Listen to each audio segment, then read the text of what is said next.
Willow-Leaf Eyebrow. Once upon a time, there lived the maiden Chin who was as graceful as a willow branch and as beautiful as a statue of jade. Only one thing spoiled her beauty. Her left eyebrow was cut by a scar from an accident when she was a child.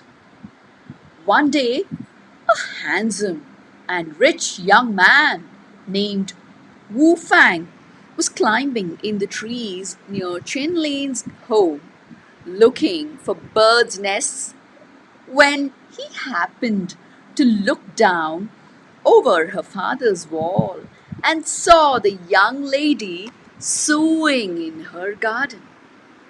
Her good eyebrow was toward him, and so he thought her to be the most beautiful girl he had ever seen.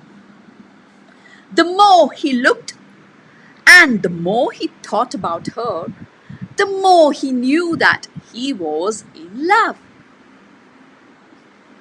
That night, he asked his parents to arrange for his marriage to the girl in the garden.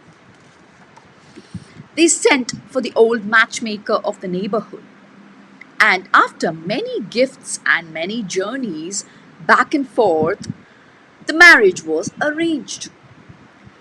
But the matchmaker said to Wu Fang, "The young maiden is good, she is rich, and she is beautiful. Still, there is one flaw in her beauty, and you should know about it before you go ahead and finish all the arrangements. I have seen the young woman, and I know her beauty," said the young man, and would listen no further. Finally, the day of the wedding ceremony arrived, and the courtyard of Chin Lin's home was heaped with wedding gifts from near and far.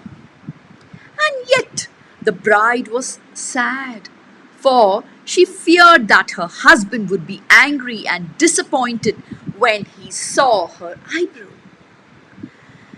But her mother comforted her, saying,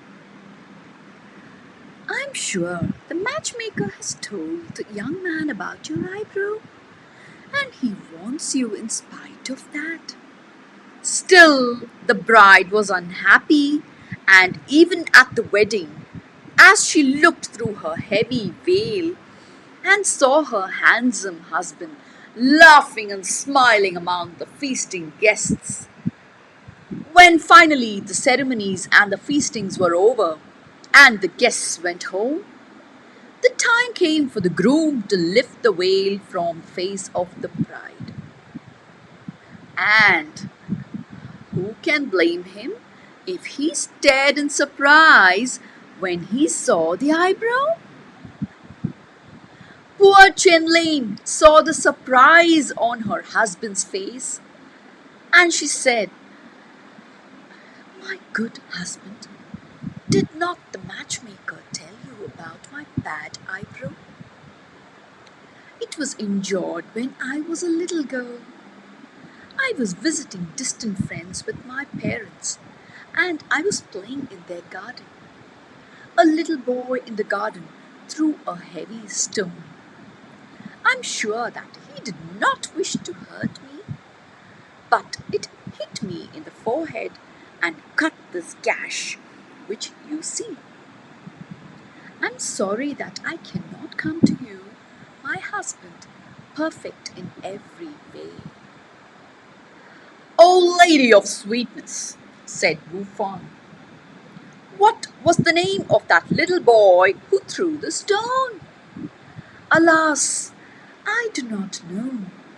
He was a visitor there like myself." "Was the garden in which you were playing that of the Li family in the city of Peking?" asked Wu gently.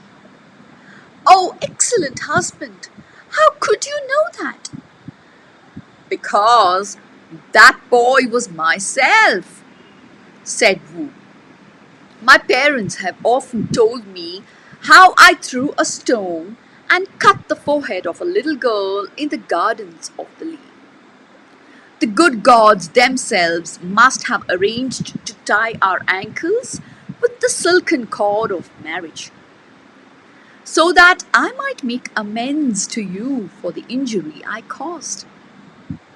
And now I know what I must do. Then he called for the finest black ink and his thinnest and best writing brush. And with the brush and the ink, he drew a new eyebrow right through the scar.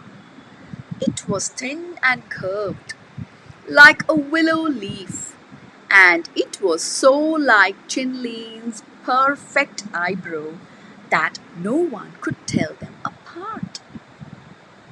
And for all the many years that the two lovers lived together, every morning husband Wu Fong painted a new willow leaf eyebrow over the scar that he had made.